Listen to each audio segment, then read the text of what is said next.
The Sleeping Beauty, the original text. Chapter 1. The Princess and the Six Fairies. Once there was a king and queen who had no children, although they had married for many years. At last, however, they gave birth to a little daughter. This event was worthy of celebration throughout the kingdom. When the time came for the little princess to be christened, a grand feast was prepared. The 6 powerful fairies were asked to be her godmothers. Unfortunately, the queen forgot to invite the 7th fairy, the most powerful of them all, who was also very wicked and malicious. Chapter 2. The 7th Fairy. On the princess's christening day, the 6 good fairies came early in chariots drawn by butterflies, doves, wrens, and other birds. They were welcomed by the king and queen, and after talking, the king and queen led them to the hall where the feast had been set out. Everything there was very magnificent. There were delicious fruits and meats and pastries, and everything that could be thought of. The dishes were made of gold, and each fairy received a goblet cut from a single precious stone. One was made of diamond, one of sapphire, one of ruby, one of emerald, one of amethyst, and one of topaz. The fairies were delighted with the beauty of everything. Even in their own fairy palaces, they didn't have goblets as lovely as those the king had made for them. They were just about to take their places at the table when a loud noise was heard outside on the terrace. The queen looked out of the window and almost fainted at what she saw. The bad fairy had arrived. She had come uninvited, and the queen guessed that she came to do something terrible. Her chariot was made of black iron, and she was drawn by 4 dragons with flaming eyes and brass scales. The fairy quickly sprang from her chariot and walked into the hall with her staff in her hand. "How is this? How is this?" she cried to the queen. "Here all my sisters have been invited to come and bring their gifts to the princess, and only I have been forgotten." The queen did not know how to answer. She was frightened. However, she tried to hide her fear and made the 7th fairy as welcome as the others. A place was set for her at the king's right hand, and he and the queen tried to pretend they had expected her to come. However, there was no precious goblet for her, and when she saw the ones that had been given to the 6 other fairies, her face grew green with envy, and her eyes flashed fire.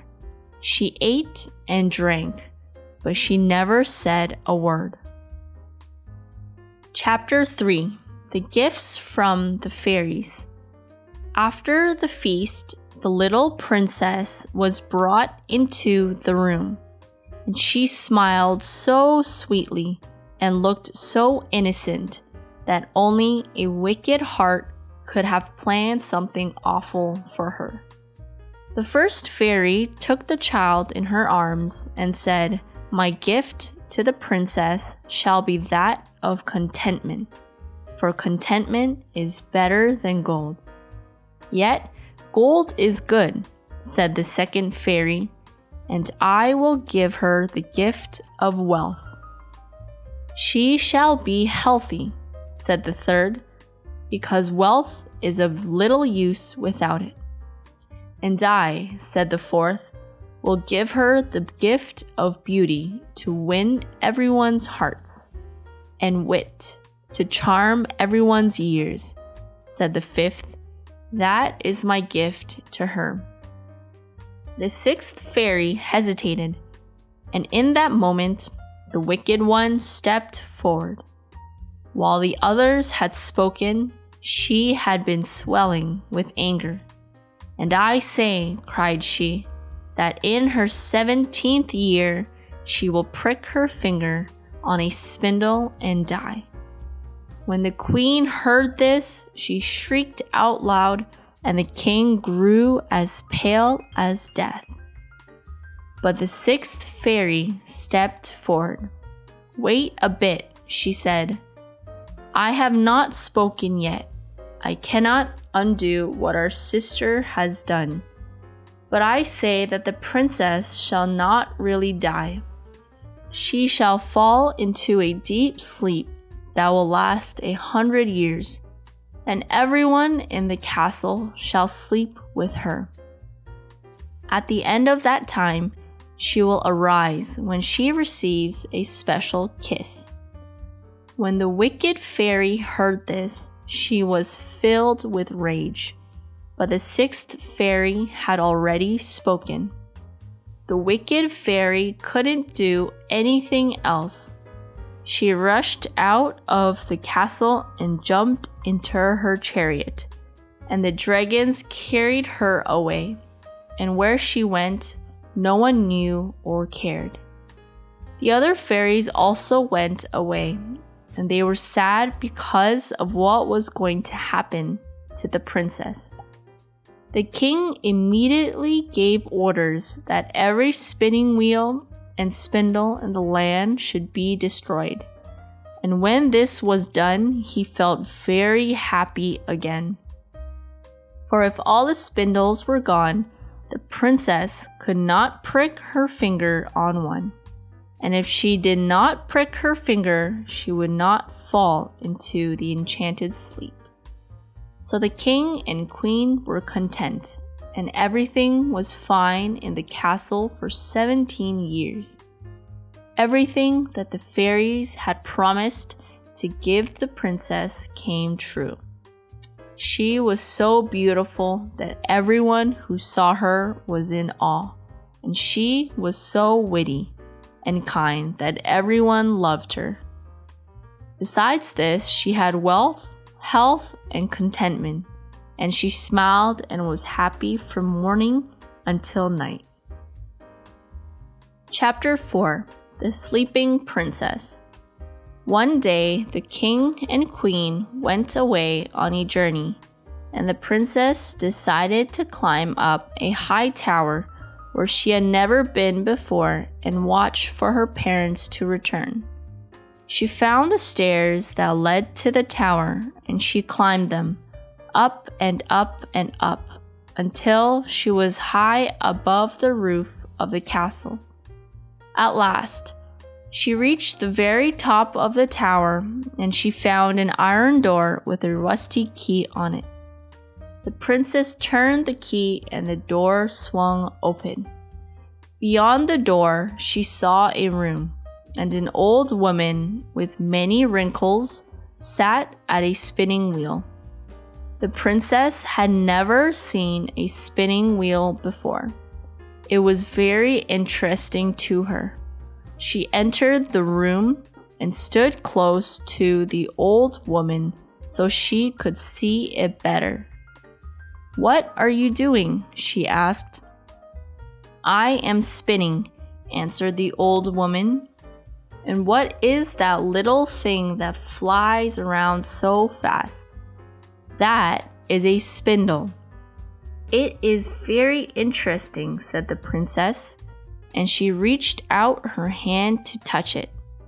Then the point of the spindle pricked her finger, and at once the princess sighed, and her eyes closed, and she fell back onto a couch in a deep sleep. Immediately, a silence also fell upon everyone in the castle. The king and queen had just returned from their journey. They had come down from their horses and had entered the castle, and just then they fell asleep. The courtiers, who also followed them, fell asleep. The dogs and horses in the courtyard slept, and the pigeons on the eaves slept too. The boy who turned the spit in the kitchen slept, and the cook did not scold him, for she was asleep too. The meat did not burn, because the fire was also sleeping. Even the flies in the castle and the bees among the flowers hung motionless. Everyone and everything slept. Then an enchanted forest quickly grew all around the castle and surrounded it like a wall. The forest grew so thick and tall that finally not even the tallest tower of the castle could be seen. Even though the princess slept, she was not forgotten. Many brave princes and heroes came and tried to cut their way through the forest to rescue her, but the boughs and branches were as hard as iron, and they grew back as fast as they were cut. Also, they were twisted so closely together that no one could squeeze between them. Then, as years passed by, the brave heroes who had tried to rescue the princess grew old and had children of their own. Their children, too, grew up and married, and at last everyone forgot about the princess, or she was remembered only as an old tale. Chapter 5, 100 Years Later. 100 years had passed. Then a young and handsome prince came by the castle. He had been hunting, and he had ridden so fast and eagerly that he had left his huntsmen far behind. Now he was hot and tired, and seeing a hut, he stopped and asked for a drink of water. The man who lived in the hut was very old. He brought the water the prince asked for, and after the prince had a drink, he sat for a while and looked around. "What is that darkness, like a cloud, that I see over there?" he asked. "I cannot tell you for sure," said the old man, "for it is far away, and I have never gone to see it. But my grandfather once told me that it was an enchanted forest. He said there was a castle hidden deep in the middle of it, and that a princess was asleep inside it." "And how long has she been sleeping for?" asked the prince, and his heart started to beat very rapidly. "That I cannot say," answered the old man, "but a long, long time. My grandfather was an old man when he told me, and he could not remember her." The prince thanked the old man for what he had told him, and then he rode away toward the enchanted forest, and he could not go fast enough. He was in such a hurry. Chapter 6. The Princess Wakes Up. When he was far away from the forest, it looked like a dark cloud, but it began to grow rosy as he got closer. All the boughs and briars had begun to bud. By the time he was close to them, they were in full flower. And when he reached the edge of the forest, the branches divided, leaving an open path before him. Along this path, the prince rode, and before long he came to the palace. He entered the courtyard and looked around in wonder. The dogs lay sleeping in the sunshine and never woke up when he came near. The horses stood like statues. The guards slept, leaning on their arms. The prince dismounted and went into the palace. He went through one room after another, and no one woke up to stop him.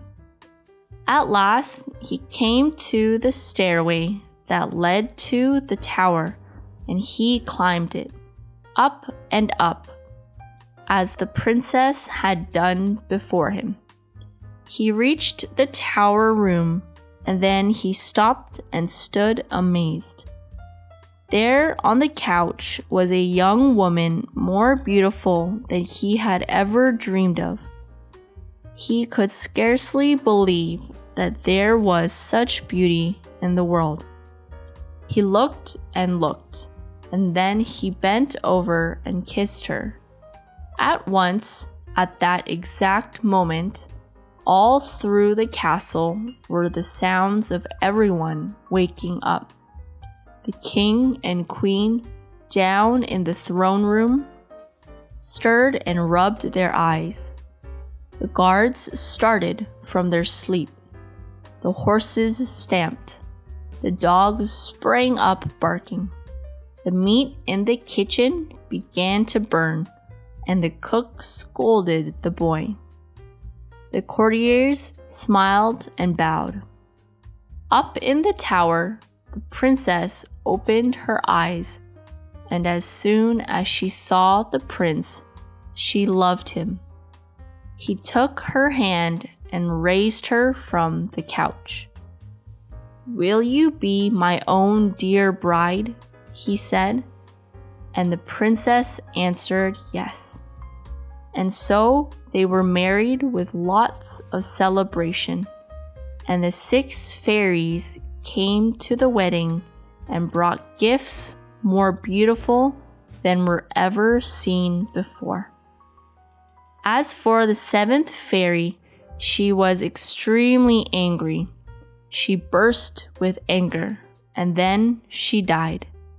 But the prince and princess lived happily ever after.